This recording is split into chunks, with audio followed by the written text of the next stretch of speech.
evening, or whatever time it is there, and welcome to Millionaires Are Made. Today we have an episode on mental health alcohol. Will it help it? Will it hurt it? I don't know. We will find out. So welcome to Millionaires Are Made. This is a show where we believe that you can grow and become a millionaire in all 6 aspects of health. We do episodes on physical health, mental health, social health, intellectual health, spiritual health, and financial health. Today, we're going to focus on your mental health and alcohol. This show is built on the fundamental belief that every person you meet knows something that you don't, and that you can learn something from everyone. In the spirit of authenticity, removing bias, I don't even know who my guests are until about 15 minutes before the show when they appear in our backstage and we go over the layout. So I don't know what they're going to say. And that's how we keep it honest and transparent so that you can hear tips that are from all around the world. Today, I think we have our craziest guest. I think we might have someone from the UK and we got someone from Alaska. So it's going to be a little fun to see what they all say. Audience, we love having you here. Please comment and ask questions. We will read your questions live and answer them. So if you have anything or you need some help, you're struggling, alcohol is a pretty tough subject, and I think it's a pretty massive one, at least here in the USA. So you're going to meet at least 2 sober people here. I have a feeling there's going to be a few more.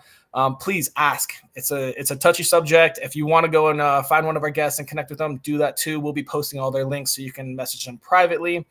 Hey, if you have your own podcast and you need guests, we've got guests right here. All of us love doing and giving and sharing our information. So reach out to one of us and we'd love to be on your podcast. Sponsors. We got 2 sponsors here today. It's going to be great. We have our infamous residual sponsor, the InstaFarm. This is an amazing little product that's about 2 feet by like 4 inches. It grows like 9 different types of microgreens. It's fully automatic. You fill the water once a week and you don't touch it, and you have healthy ass microgreens every single day. I can't even eat as much as it grows, and I throw them in everything all day, every day. The link for the InstaFarm is popping up right now, so go check them out. They're an awesome new product. Second, we have Gunther's Adventures. Gunther's Adventures is your one-stop shop for adventure, inspiration, and cleverly designed Toyota upgrades. So if you're an off-road champion, you need to check them out. They know just about everything there is about off-roading and Toyotas. Whether you're a seasoned overlander or a weekend warrior, Gunther's helps push your Toyota further. Gunther's Adventures is the owner of Helloview Designs, which is an actual design company that explores the capabilities of a Toyota SUV platform with cleverly designed products, advice, and adventures. Go check them out. Their link's popping up right now, Gunther's Adventures. Next up, guests. We always need more guests, and we believe every single human out there has something to share. So even you watching right now, please sign up, be a guest, pick a topic, find something that makes your heart stir, and come share your knowledge with everyone. We'd all love to hear from it. It's easy. The link's popping up right now. And on that note, we also need more topics. What's struggling in your life? What are you thinking about? What do you need to do? Maybe it's construction or doors or finding a job or interviewing or saving, anything, anywhere. Let us know. We will go out there and we'll find some experts on that topic that have some advice to share. Just give us the topics and we'll do it. We also have a free, if you like what we do here, I also offer free coaching. If you want to talk to me one-on-one about just about anything, that link's popping up. I do free coaching. I love to help and share and teach and do everything that I can with all the knowledge that I've learned. So if you think that I could help you out in any way, please sign up. I'd love to talk to you one-on-one and see what you can do. And obviously, we need all your help and support. Please subscribe on YouTube, TikTok, wherever you're watching us, Twitch. Like us, share us, and get involved because we love helping grow the world. And without further ado, we are going to bring our first guest, Sherry, out to the stage. Hey, Sherry, how you doing? Good. How you doing? I'm good. Hey, Sherry, who are you? So I am an imperfect people and resource connector, coach, therapist, skier, beach loving, sober. Speaking of, wife and mom of 3 boys with some experience, strength, and hope to share. Awesome. Perfect. Well, you sound like you're going to be great for this next question. If I were to improve my mental health with alcohol, what simple piece of advice would you give me? So I'd say if you feel like your mental health is struggling, is difficult with alcohol, try some controlled drinking. That will give you an answer as to whether or not you are an alcoholic. Which is also very good to know. Alcoholism is, I would say, rampant in today's society, but there's also the people that just do it to be socially accepted and may or may not actually have the illness. So that is a pretty solid piece of advice. Almost everyone's like, oh, I could stop if I wanted to. And I guess it's time to put the rubber to the road and see if that's actually true. Well, Sherry, tell us where on your life journey did you learn this piece of advice? Well, I am now 45. I got sober when I was 19. Oh, that's impressive. That's a tough age to be sober. It was not going well. I don't think I'd have made it to 21. I'm one of these people who never even had a legal drink. I live in the States. I'm in Boston. I'm from New York.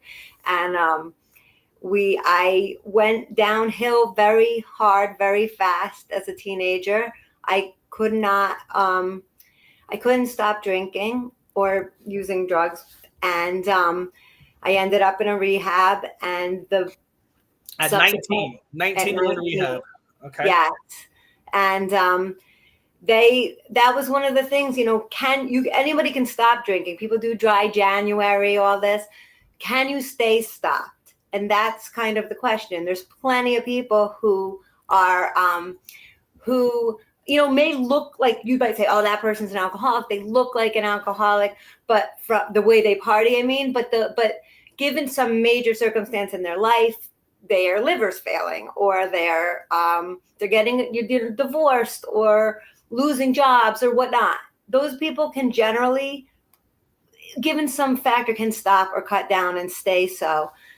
But people who are real alcoholics, generally, they try every possible way, drinking only this, drinking only on weekends, et cetera, doing dry January, but then they can't stay stopped. And I think that is what happened. I couldn't. That's very true. When I probably started to stop maybe like 8 years ago. So I'm 2.5 years sober right now. Oh, amazing. Probably 8 years ago is when I was like, man, I'm partying too hard, and I was one of those who was like, I only drank with friends, right? But we'd always be together drinking. But I think the first thing I stopped was shots. I probably stopped those about 8 years ago. I was like, I'm not doing shots anymore. No more shots. And then it got to the point where so one thing I was really good at is I never drank and drove. So if I had the keys or planned on driving, one beer, maybe two. Nope, I'm driving. I was really good about that, which is, I feel like, kind of lucky, because there's some people that want to be good at that. And still just once that alcohol starts flowing.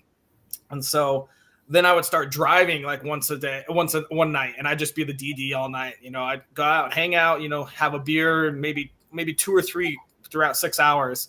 And so I got really good about doing that, which was helpful as well.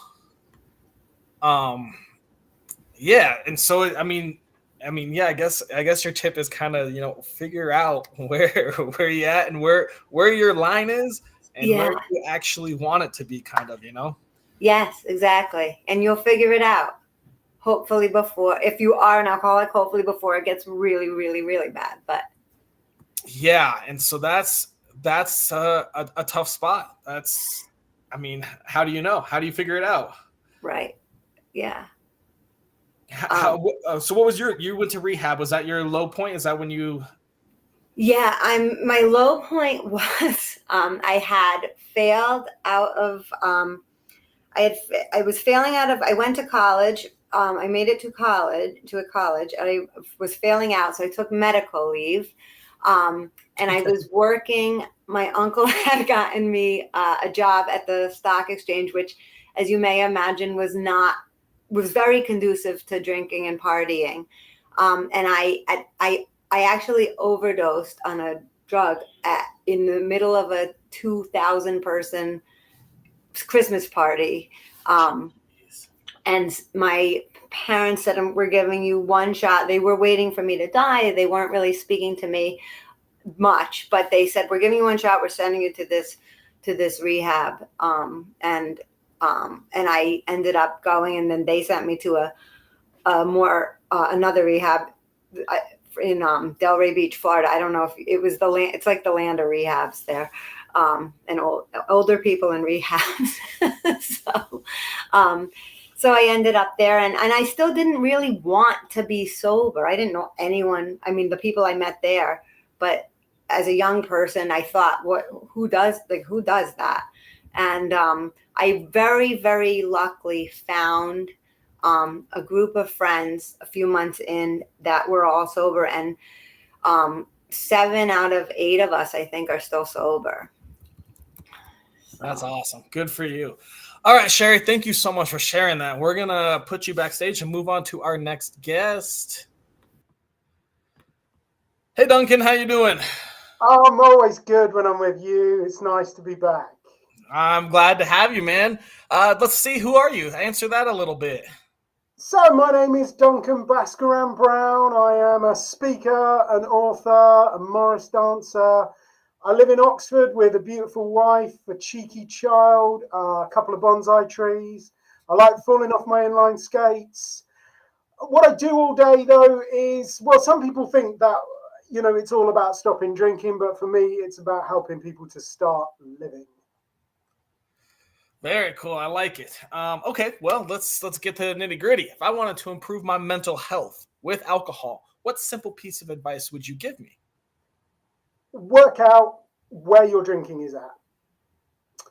So what I would suggest is that people, either you can kind of keep a diary and you can use an app, you can do it kind of informally, or you can use one of the more robust diagnostic tools that are out there. We use one that was developed by the World Health Organization 30 years ago, and it puts people into one of 4 categories. So there's people who are drinking at the lowest risk. They obviously don't need to do anything. They need to pat themselves on the back. Then there's the people that are drinking at the kind of moderate risk. So they're drinking towards the government's recommendations or over the government's recommendations. And what they need to do is probably dial it back a little bit, get a bit more control, cut out the drinks that they're not enjoying, the ones that they don't even notice because they're drinking it on Friday night watching Netflix and not really paying attention. Then you've got people who are at the more severe risk category. They're the people who are either drinking heavily at the weekends or they're getting into the daily drinking, usually in the evening, usually after they finished work. And what they need to do is probably something like a reset. So stop drinking for a certain period of time and then have a real solid plan about moderating their drinking if they want to go back to it. And then you have the very heavy drinkers right over at the far end who are drinking, 6 cans of beer, a bottle of wine every day, or drinking very heavily 4 or 5 days a week. And they probably need to go sober and to say goodbye to alcohol. And that's why I think it's so important to start off by assessing your drinking, because where you're at on those levels dictates what you need to do. I could tell everyone to go sober, but I'd be an idiot because, that's not the right thing for everybody to do. So we try and help people work out where they are, and that leads to the best course of action for them. All right, Duncan, let's learn a little more. Where at in your life journey did you learn this piece of advice?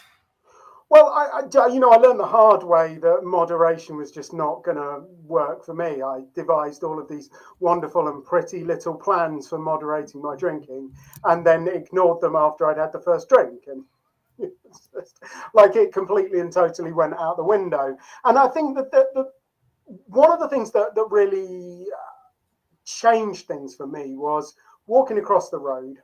I was on my way back to work, and I was waiting at the crossing, and I was just like this black void inside me just kind of like tried to swallow me whole. It wasn't anything in particular. I just got overtaken by these waves of sadness and fear and just blackness. And I wasn't like that before I started drinking. I'm definitely not like that now. And it was definitely the alcohol that was having that huge impact on my mental health. And that was one of the things that really kind of like led me to the conclusion that maybe it was time to do something about my drinking. I like it. All right, Duncan. Well, we got to wrap up and move on to our next guest. We did have a viewer that said they missed you, so I put that comment up. Glad to have you back, and we will bring you out in a couple seconds. Thank you. Now we're going to move on to Mallory. Mallory, who are you? I am Mallory. I am a mastery trained transformational health coach, and my business is called Lioness Proof. So I help people with gray area drinking specifically.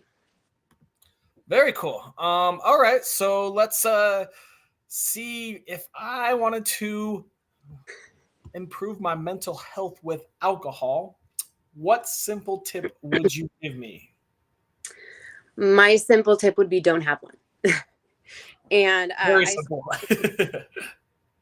because I could go on forever with that, but I have a tool that I give people. It's actually for free on my website, and it's before I drink. And what? Her link's right below. Before I drink, and it's a checklist of different ways to take care of yourself. So typically, like when we're gray area drinkers, not alcoholics, but like we use it to cope with stress and everything. If we can do something to like nourish our nervous system and bring us back into alignment, if we drink after that, we tend to like have better control over it. But your brain wants to seek pleasure and avoid pain. So when you have one, it's going to appreciate that pleasure and that dopamine hit, and it's going to keep wanting more. So instead of arguing with yourself with how much is enough, how much is too much, just don't drink. Agree with that. Tell us a little bit about what happened on your life journey that led you to this tip. So I'm a former substance abuse counselor. My degree is in psychology, and I got a certificate in addiction studies and a certificate to be a substance abuse counselor. So I've definitely seen like the dark side of addiction. I have that in my family, and I never saw that in myself. I've been successful. I have a family. I don't have any of those biopsychosocial factors that indicate addiction. But I just got tired of feeling like crap on weekends. My husband's in the military, so that it's a huge part of our social life. And I just got tired of the increased anxiety. Like, when you have a couple of glasses of wine, you wake up Saturday morning and your heart rate's racing, you have that brain fog and that nausea. And I got sick of that. And then in 2021, in a 1 month time frame, my dog died. My husband had a tumor removed from his head, and I had a miscarriage. And then 2 months later, I had another miscarriage and found out I can't have any more healthy babies. Luckily, I have one beautiful one, so I'm grateful for her. But it was a lot of like grief really fast, and I could feel the pull of alcohol and like that increased like desire to not deal with how much I was like hurting. And because of my background as a substance abuse counselor, and my like education as a coach, was very aware of what was going on, which I'm very grateful for, because it's typically in moments like that when addiction can take over. And so I really like forced myself to like, when I would feel a wave of grief, like make myself feel it, reach out for help and do all the good things instead of like letting alcohol be how I dealt with the pain. And my life, I was able to, quote unquote, move on faster. Because with grief, like if you don't feel it, it doesn't heal. Like it'll just wait. Yep. And I didn't want I didn't want it to linger. So I came up with a lot of different ways that I took care of myself to kind of get through that. And now I'm a year and a half sober, because at some point I was just like, why am I fighting with myself on like how much I'm going to drink? And new research is coming out showing that any alcohol intake increases your risk of 7 types of cancer and dementia. So for those of us in this gray area where we're not addicts, it's just a huge part of how we socialize and like cope with life. It's putting us at risk.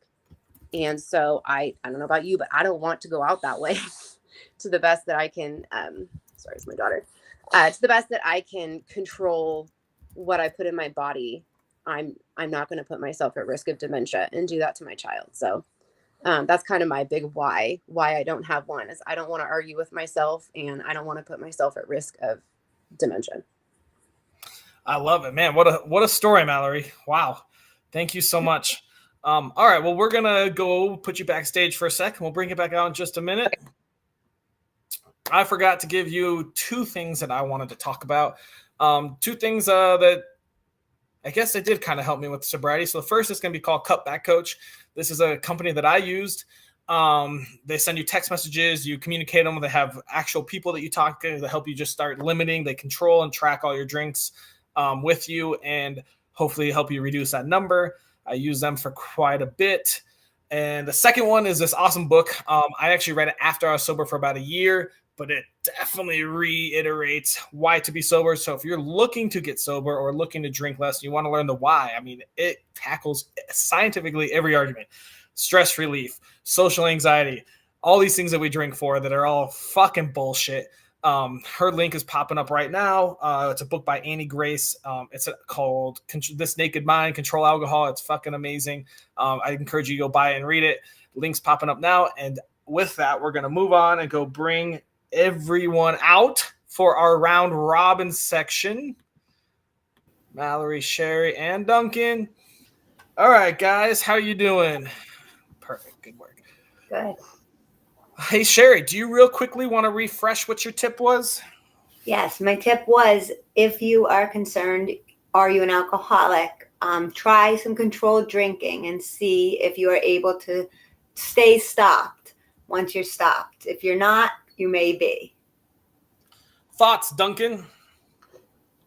Yeah, so I mean, controlled drinking is always kind of like a term that makes me laugh a little bit, because when I was drinking, there was not a lot controlled about it.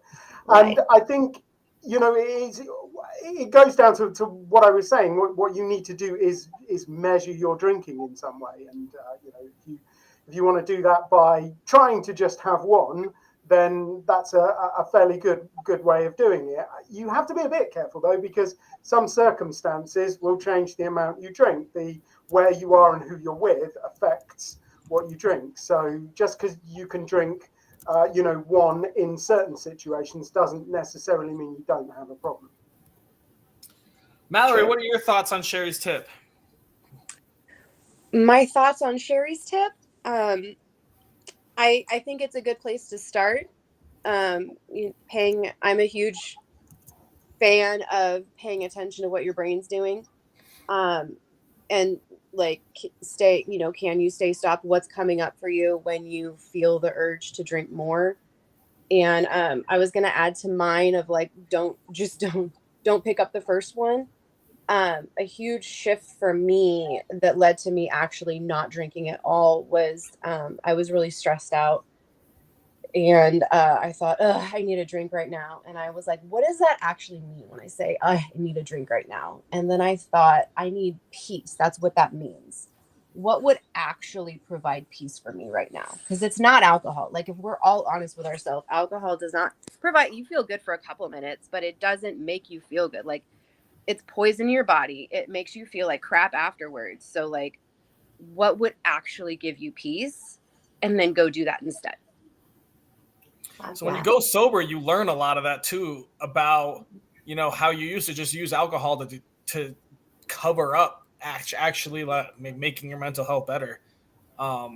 It's kind of wild. Yeah. Duncan, do you want to quickly refresh what your tip is? Yeah, just to get an idea of how much you're drinking and what effect it's having on your life. Ideally, using a robust tool, but you could also use an app or just a diary, bit of paper, old school. You could, yeah. I mean, Cutback Coach, I would recommend, again, is one tool that I use. It's digital. Mallory, what are your thoughts on that? On the using a tool to track your drinking? Essentially, yeah, on Duncan's tip. I think it's I think it's a good starting place. I would agree, because for me, I didn't just say I'm not going to drink again, and then I never drank again. Yeah, it was a journey for me to get to zero.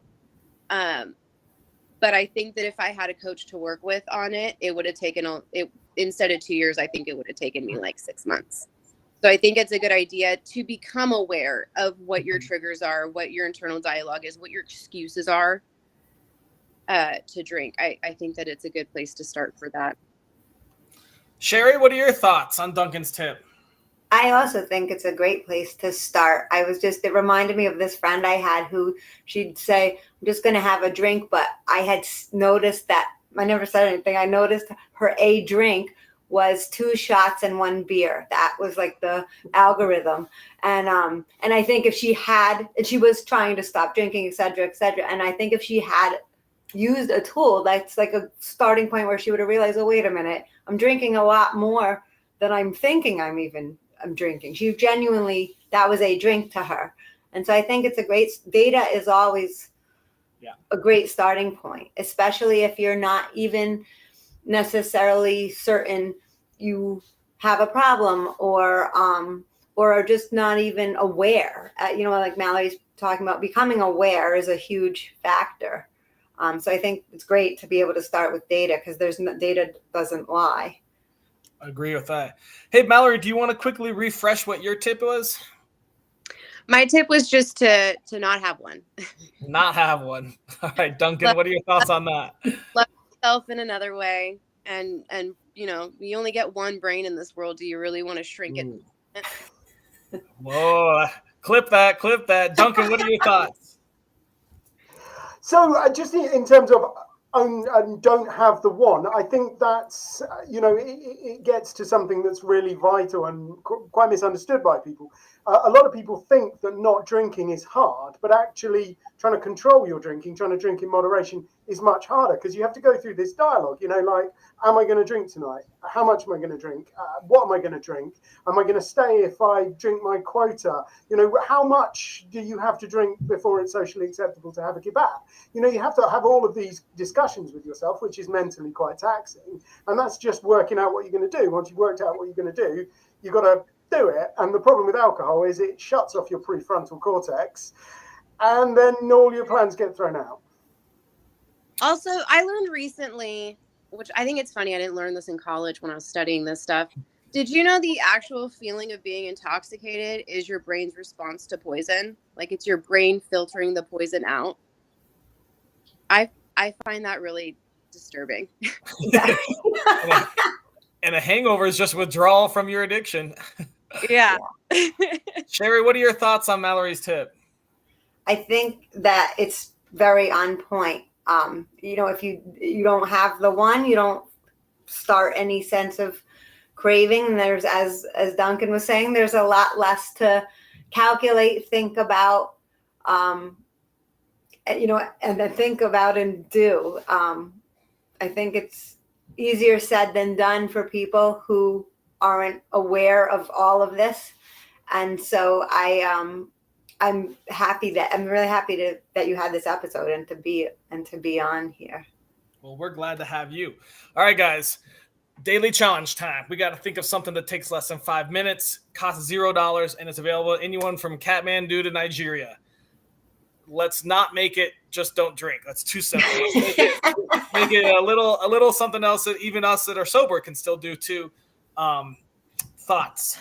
Yeah, because not drinking doesn't cost money. It saves you money. Very Saves true. a lot of money. yeah, it's very true. But also, I mean, asking thousands of people to just go sober right now is probably not going to be a very good challenge. So let's think of something that that even us sober people can do as well to help maintain our sobriety. Because as we all know, staying sober is still difficult. 2.5 years, I still get those cravings for a wild night in Vegas. I think picking up on something Mallory said, about the idea of what we drink to kind of fill in the gaps. And sometimes you've got to sort of take that step back and figure out what you actually need, because you're drinking because you're stressed. Do you really need a drink? You're drinking because you're lonely. Do you really need a drink? So I would say the best thing to do that anyone can do is have a 20-second hug. It's got to last 20 seconds. 5 minutes is probably a bit long. It's got to last 20 seconds because apparently there's something about cortisol that makes it magic if you do it for 20 seconds. And then with the other 4 minutes and 40 seconds, you could figure out what you actually need in your life. Repeat, what did you want for the 20 seconds, Duncan? Have a hug. Get somebody to give you a big old hug. Ooh, very They're interesting. funny, they're beautiful. They change the world, baby. Ooh, I like that. Okay, all right. Sherry, Mallory, any thoughts? I like that. It's because it releases oxytocin. I'm a Yeah. bird. I would add for the rest of the 5 minutes, meditate. Yeah. I'm going to throw a couple ideas out there. Two ideas. So when you want to drink, write down why. So you can start understanding your behavior. I want to drink because it was a long day. I want to drink because my girlfriend yelled at me. I want to drink because I'm going out with friends and I want to be social. Write down why, because once you start realizing those reasons, you can start realizing how other ways to cope with it. Another thing I would suggest maybe is a possible challenge would be, Googling and learning one of the negative side effects. I mean, a lot of drinkers probably don't Google why it sucks. They just hear it and they know, like, yeah, I know it's poison. Yeah, I know that, you get fucked up. Yeah, I know this. Yeah. But like actually going online and seeing how like Mallory said, how much you're killing your brain. You only have one. How much it actually hurts relationships. Doing a 5-minute Google search on something negative about alcohol, I think would definitely start altering your mindset. It's almost one thing like Tony Robbins always says is it's all about changing your identity. Either you identify as a drinker and you will be a drinker. If you can get your mind to wrap around your identity as a non-drinker, it makes it way easier. Like even the thoughts right now of going to Vegas and drinking for 3 days and partying and having all these crazy memories and experiences, like sounds awesome. But then when you push comes to shove, I'm like, there ain't no fucking way I'm doing that. Like that sounds fucking brutal and terrible. When you actually start thinking about it, because I identify as a non-drinker, which helps me know that that is not for me. So those are two things I would suggest. Thoughts on those? We need to wrap it up pretty quickly here. I think those are a great idea. So maybe we do. I like the hug. It may be challenging for some people that don't see someone else for that day. I can lend you one of my daughter's cuddly toys if you want. So hugging a toy, is hugging anything count? I expect it's better than having a drink.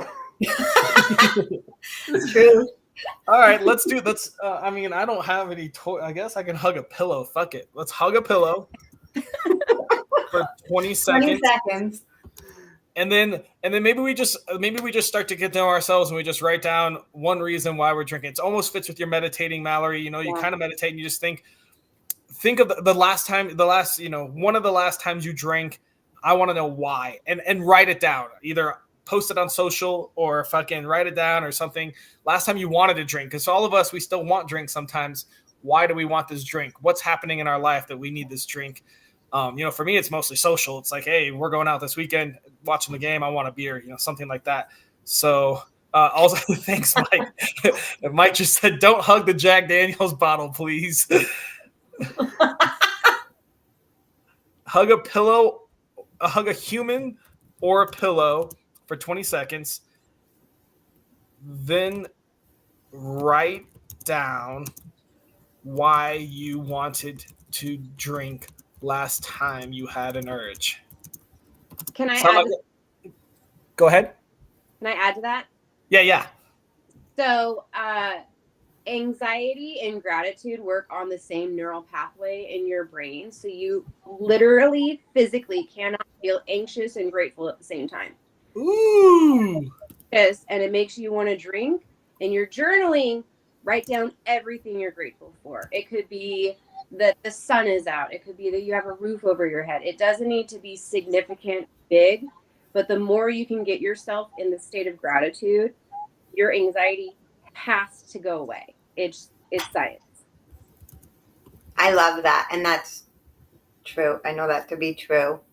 All right. So we'll write down something we're grateful for, reason why we wanted to drink last time we had the urge, and we will hug something that's not a Jack Daniels bottle. But hopefully it's like a pillow or something like that. Hopefully it's a human. Goal is a human.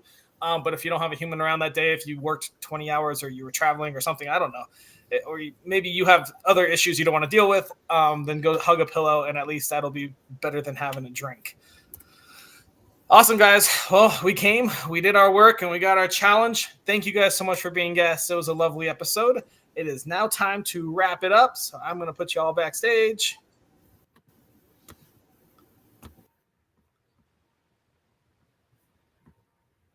There we go.